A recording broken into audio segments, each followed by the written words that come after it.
Disneyland, California is amazing. Look, I'm a Legoland guy, but even I have to admit that Disneyland's pretty much unmatched in terms of family-friendly theme parks. There's just so much to do, and the whole atmosphere here is unlike anywhere else, except maybe other Disney parks. Trying to make a single video about Disneyland is overwhelming to say the least. There's just too much to talk about. There's all the rides, all the shows, the character meet and greets, there's so many experiences.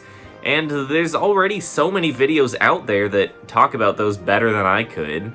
So instead of talking about any of those interesting things today, I'm going to talk about the least interesting aspect of Disneyland: standing. When you think of theme parks, you think of the rides, but you're probably spending most of the trip standing in hour-long lines to sit on a ride for like 2 minutes. The rides themselves take up such a small portion of the trip. If I'm gonna be standing here waiting for over 2 hours for this car to ka-chow at me, the line better be good. So pull down that lap bar and keep your arms and legs inside the vehicle. Today we're talking about every aspect of Disneyland except the stuff you're actually going there for. We're talking lines, gift shops, bathrooms, duck watching. Okay, maybe not the bathrooms. Getting footage for that might be a little unpleasant, but the ducks thing was serious. I recorded a lot of ducks. Like 90% of the footage I filmed was just ducks. Anyway, stay seated, let's begin.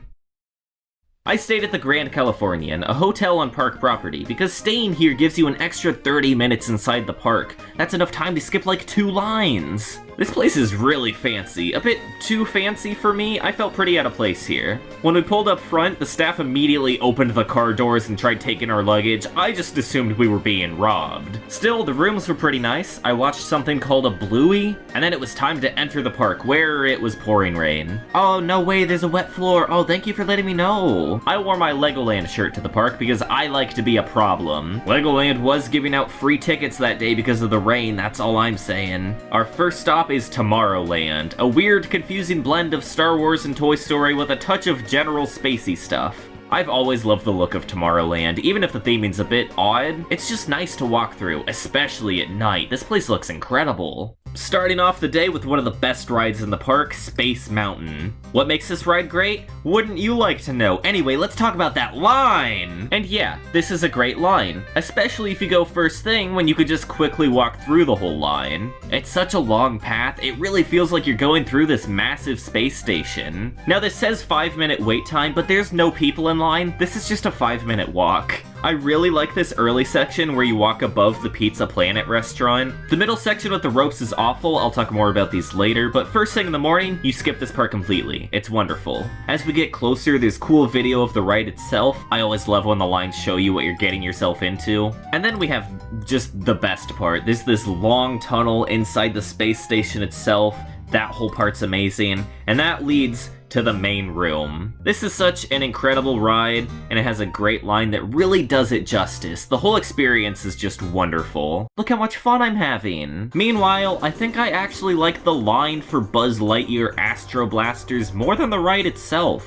There's so much color, so many cool art pieces up on the walls that kinda remind me of that Buzz Lightyear of Star Command cartoon. And then you get to see the real Buzz Lightyear explain things to you on an Etch-a-Sketch. This is so awesome. Now, I'm gonna be honest, I'm not crazy about this ride. It's not really one of my favorites, but man, I'll stand in line for this one all day. Next door is our first Star Wars ride, Star Tours. There's 3 Star Wars rides in this park, and honestly, this one might be my favorite. The theming of this ride is just great. You're essentially a tourist in the Star Wars universe, which is an amazing concept. Like, yeah, I wanna meet the goober fish, are you kidding me? While you're waiting in line, there's this big screen showing destination spots around the galaxy, and when it's not doing that, it's showing you flight times. This one's just cool.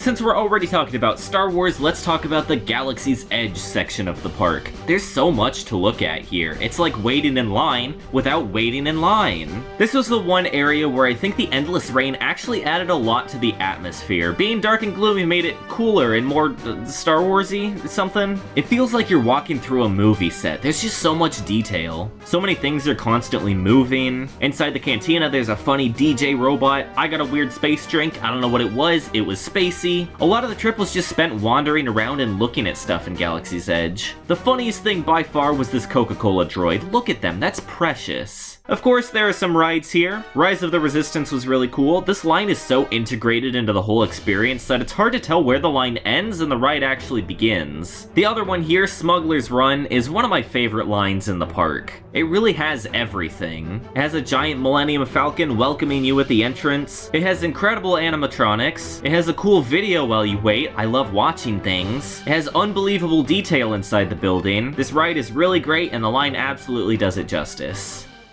You can generally tell how old a ride is based on the quality of the line. Galaxy's Edge is only a couple years old, and those are super immersive and engaging. On the other side of that, we have the lines of Fantasyland, which were built in the 1950s. Remember that part of Space Mountain that I said was bad? Imagine that's the whole thing. Just a zigzag of steel fences and ropes, very rarely anything to lean on, usually crowded and uncomfortable. Sometimes there's stuff to look at, but usually not until you're really close. I don't want to be too mean, because these were built over 50 years ago, and that's just how you made them back then. But if any of these rides have a really long wait, I usually skip them. There's a few exceptions, because Mr. Toad is awesome, and I love seeing his goofy face all over the building. I'll wait however long it takes for Mr. Toad, this ride's really good. The Dumbo line's pretty whatever, the typical zigzag fences that all of these have. But with the terrible weather, most people were avoiding any of these outside rides. That's perfect. More Dumboing for me. I love being able to get a full view of the park from up here. This one's really nice. I like the Casey Jr. train for the same reason. You get a really nice view of Fantasyland on here. It's like a more fun version of the Storybook Land canal boats. Not a great line, but if you ride it like 10 p.m. when all the kids are asleep, you can skip it completely and just get on. Small World has a similar line setup with the rows of fences and chains, but I actually don't mind this one as much. It's a much bigger area, so it doesn't quite feel as cramped. The castle thing with the clock tower looks cool. There's hedge animals to look at. You might even see some of the characters while you're waiting in line. Yo, listen!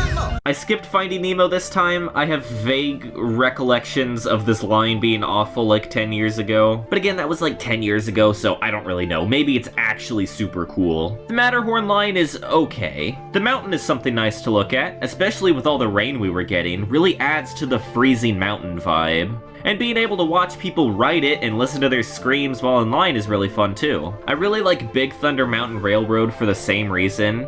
You get a nice mountain to look at, and any line where you can watch people on the ride is great. I didn't ride it, but I did watch a lot of people fall down Splash Mountain.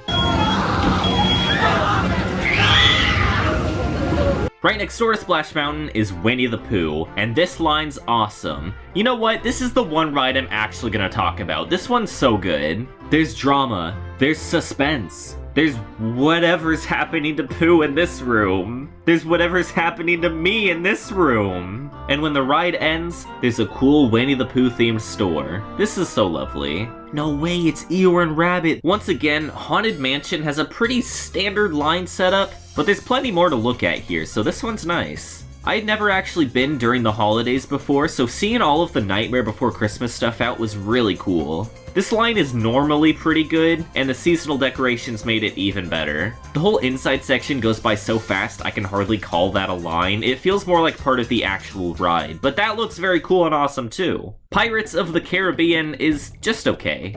The ride itself is great, but most of the line is outside where there's not much to see, and this part doesn't feel very piratey, it just feels like any other line. Once you get inside and you can see the boats and the talking parrot and the lighting gets all spooky and you hear the music, then it's fantastic and absolutely feels like a pirate ride. This part flies by though. I wish this atmosphere was in more of the line, but maybe being so short makes it more special. My absolute favorite line in the whole park, maybe my favorite ride, is Indiana Jones. The outside portion is this deep jungle with so much to look at, snake statues everywhere, the Jungle Cruise is next door and you can watch that. And of course, there's that massive temple. It's already so immersive, it feels like you're on an adventure, and we're just getting started. Once you enter the temple, it gets even cooler. There's such a long pathway inside the temple, filled with traps and skeletons everywhere. The floor has marked tiles so you know where to step so you don't get arrowed. So many cool little details that make this such a fun walkthrough. Some parts are very dark and difficult to see, but that's just part of the experience. Just like Space Mountain, there's a video showing you what the ride is like. I love that. And it warns you not to look into the eyes of the idol, or else you'll turn into bone chilling. For me, this is the absolute peak. This is what theme park lines should be striving to be. And I do also want to say that some of these lines are really good, some of these are not very good, but either way,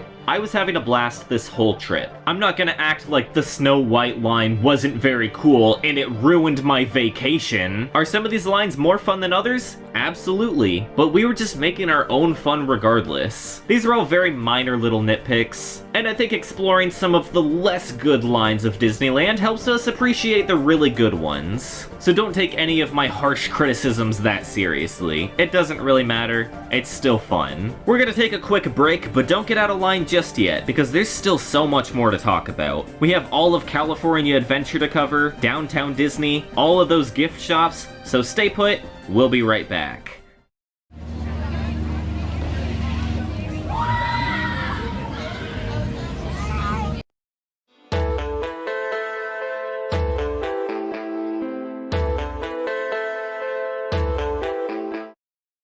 Right across from Disneyland is California Adventure. You can actually enter the park directly from the hotel I stayed at, so that's pretty cool. It's very dangerous to race in rainy weather, so the rides at Cars Land were closed. But it was still fun to look around the area. They have all the buildings from the movie, giant cones and all. The Avengers campus was really neat too. I didn't go on the Guardians of the Galaxy ride, but it sure looks cool from the outside. There's a lot of open space here. I went early in the morning, maybe there's character pictures or something here later. But again, this is pretty fun to walk through, lots of cool stuff to look at. There's a Spider-Man ride, and I think the line was pretty good. I walked through pretty quickly, and I don't remember a ton, but I think I remember this being pretty cool. The ride was kinda neat, and I scored higher than everyone else because I'm actually Spider-Man. I actually had to miss the Spider-Man show because I was too busy being in it.